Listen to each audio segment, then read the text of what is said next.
I'll run you through what we do at JSPL, particularly with respect to the products that we manufacture in structural steel and the grades that we manufacture.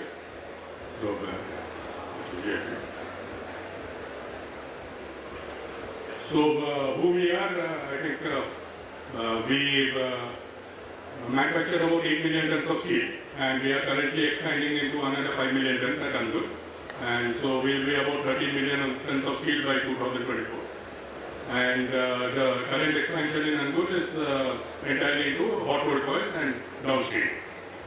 As far as our current portfolio is concerned, we manufacture mainly long steel products with some amount of HR coils and blades.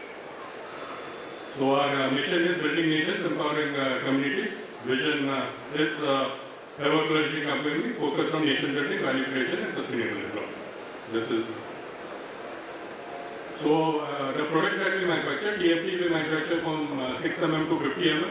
Wire rods we do from 5.5 to 25 mm.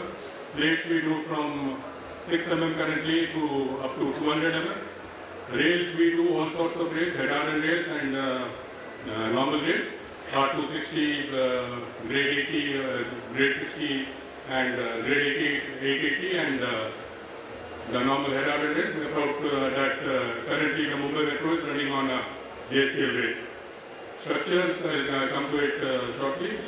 Sheet piles, we do one size of 400 into 170. And HR coils currently we do from 6 mm to 25 mm. Plates and the new Angul mill, which will be commencing in another 15-20 days time. So from there we will be doing from 1.6 mm to 20 mm. And rounds and billets, cast rounds we supply majorly to the seamless industry. And we also have a prefabricated steel unit where we can do about 15,000 tons to 20,000 tons of prefabricated steel with depths up to 3 meters in beams. The structural project range is angle, channel, beam, column, hollow sections and the crane rates. So this is a green certification that we have. We are Green Co certified. We have an EPD certification currently in all products. That is for structurals, plates, rebars. But this is the normal blast furnace BOF route which Mr. Jha was speaking in the morning. And here the carbonation is around 2,800, 2,900 kgs per ton. As he mentioned, we have also developed a route wherein we will do steel from 100% scrap and 100% renewable energy. And with that, the steel will be around, in case of plates it is 462, in case of structures it will be about 490 kgs of carbon emission. So, but as he also mentioned that this steel requires a lot of, it reduces the production, it requires renewable energy which we'll have to buy from the grid, and it requires scrap. We, being an integrated steel plant, use our own iron ore. So all these have costs, so the cost of steel will definitely be much higher than the current steel that we manufacture, we sell. So this is the manufacturing process that we currently have. So I think shortly we will also add the 100% scrap and 100% renewable energy route once the EPD certification comes through. So this is how the beams are manufactured. What you see in the left-hand corner on the bottom, those are what we call as beam blanks. So the billets or the semi-finished material is actually in these sizes, and then we roll it further into beams. So this is our product range that we manufacture. So UV sections we manufacture from UV 152 to UV 838. I think almost the entire family is complete with this, apart from what is over 900. UC we manufacture from 152 to 356. IP sections we manufacture from 160 to IP 750. Here also more or less the range is complete with 250 and 300 which are currently under development. In HE sections we manufacture this HE 120, HE 320, HE 600, 700, 800. This is where the current development is happening. So we will be shortly coming up with HE 180 and HE 200 and thereafter completing the entire range. W sections which is used in USA and Canada, this we manufacture from W654 to W30. NPV sections again NPV 160, 180, 200 350, 400, 450, 500. So apart from I think NPB 550, more or less we are complete in this range. WPB is basically the web will be 300 and above 300 and below 300 it will be same. So that series we do from 150 to 900. HD sections we do, HP we do, channels we don't do parallel flange channels, we do tapered channels, and that is from 100 to 400. Angle sections we do from 75 to 250. This is two sections that we have developed particularly for the high rise, and we are using it extensively in the Meenakshi project in Hyderabad, wherein it is 450 into 150 and 500 into 180. And then the ultralight sections of which are basically what is called as bantam beams. So these are the tolerances that we have. For NPB it is IS 2778, for UV it is EN 10365, and for channel it is IS 10. And about 2 years back, all parallel branch channels are now a part of IS 808. So it is can be normally used by all structural designers. Steel structures advantage, I think we are all aware, so I'll skip this. Roll sections and PEB, I think this is also something that is there, that in roll sections you can use for a longer span and a heavier load. And there is no welding required, there is almost no supervision is required, only concentrate on the bolting part of it. The stress strain ratio utilization is 80%. And imperfection coefficient is 0.21, whereas in PEB it is 0.49. So the greater the imperfection coefficient, more is the steel that you will have to use. The construction time is faster. So this is again one more of the roll section and of the buckling factor which is there. The roll sections have the lowest buckling factor, so once you use a roll section, you actually optimize on the steel shading. So this is what is the difference between the tapered and a parallel flange section. We manufacture entirely parallel flange sections, apart from channels as I told you, which is. So the superior sectional properties, this is available in ISMB and UB. So you have a greater moment of inertia when it comes to UB section compared to an equivalent ISMB section of the same sectional grade. Then the other advantage is that there is a wide range of sectional grade which is available for the same section. The third is the connection and the joint strength. You require a shorter connection length in a parallel flange beam.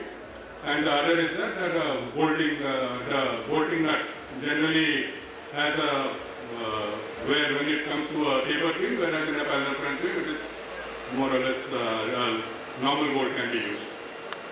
So this is something that is also here, that if you look at E250 steel to E450 steel, so E250 to E450, the thumb rule is that if you use 10% higher yield strength steel, then you will use 5% lower overall steel consumption.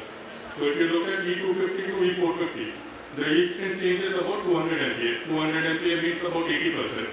So that is what we are saying, that it will be, if the strength increases by 80%, then the actual steel consumption reduces by 40%. And since there is a alloy addition which happens in achieving the C450, so the overall saving in the cost of steel will be about 30%. The saving in volume will be 40%, or the tonnage will be 40%, but the saving in cost will be 30%. And the best example of E450 steel is where we are standing today. This entire structure has been made of E450 steel. Some maybe 10 years back it was, and it was completed about 4 years back. So this entire project was made by Everson, and we have supplied about 15,000 tons of E450 steel into this. All, in fact, Everson bought the E450 steel, sent it to their factories in Malaysia and Dubai, got it fabricated and brought it back. So we supplied about 8,000 tons of rolled sections and 6,000 tons of plates in this case. So as Abhi was saying that there was about 32,000 tons of plate. Balance would be rebars, but the entire plates and structural portion of it has been supplied by us, and this was probably the first project in E450, and then as Kalyan is doing a workshop in the other side, their entire Phoenix project they have developed with E450, and there they are able to do steel at the rate of about 4.2 kg per square feet. whereas in a conventional RCC it would be about 7.5 kg per square feet. So, a friend from L&D, Mr. John, was talking about the SCV project. We are happy that we are doing the supplier of steel for that. And this customized length that he was talking about, 8.2 meters and 10.2 meters, we have been able to supply to him and to them, and that is how they have been able to optimize the project cost. So faster and timely time-bound delivery when it comes, these are the advantages of road sections that we are talking about. So one would be the customized length, the other is the faster end, because taking a plate and putting it into a beam welding plant and welding a beam, and taking a road section will obviously be much faster than that. And the other is that the straightness and camber is well within the tolerance limit. The dimensional tolerances are controlled. So this is and there is hardly any issue as far as the MOQ is concerned. I think about 20 tons of a particular size should be enough for us to service a particular area. So that is the, but we would, since we have been supplying customized length, there's a lot of optimization which has happened, and people have now started at 9.6 meters, 9.7 meters, 9.8 meters, in step lengths of maybe 100 mm, 10 mm, 20 mm, structures are being designed. And if the quantity is good enough, then we are able to supply as for that also. So this is the other saving proposition if you use a high-strength steel compared to a normal steel. This is we are now starting with the hollow sections. So this is something we will be starting from January, and it will be from the direct forming technology. We will be doing square hollow sections and rectangular hollow sections. The size ranges from 150 to 600 in square hollow, and in rectangular it is 110 to 200. Strength will be E250, E350 and E450 also. E250 to E550. So this is what initially we are starting with 150 to 300. And then progressively these sizes will start getting added on to the range.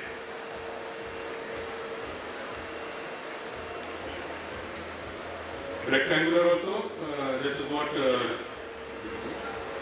the fire resistant steel is something that we have been the pioneers in this grade. This grade has been existing for the last 7-8 years now. It is called IS 15103, and we have developed this grade about a year back. And right now what we are trying to do is that we are working with EIL, and because the hydrocarbon structure would be the best structure to find a fire resistant steel. So EIL, we are working with them, and we should be, and we are doing with CBI, and we should be coming out with some results in another 3-4 months on the. So fire resistant steel, the only thing is that it can normally be used for any industrial structure today. It can be used for any industrial structure today. The grade of electrode that is used is in E250, it will be your normal electrodes that we use for E350 grade steel and E450 grade steel. Currently it is available in only E350 grade.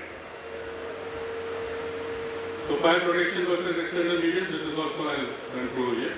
That this is something which is intrinsic to the chemistry of the steel. Something similar to corrosion resistant TMT, wherein you modify the chemistry of the steel and get the protection rather than doing an external epoxy coating sort of application or a intuition trained sort of application.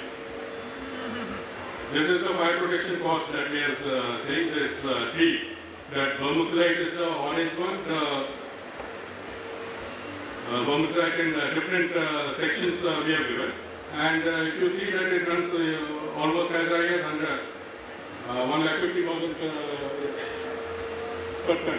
And as far as our fire resistant steel is concerned, it will be available at around 10,000 rupees a ton additional to the normal E350 grade steel. So this is the chemical composition. This is the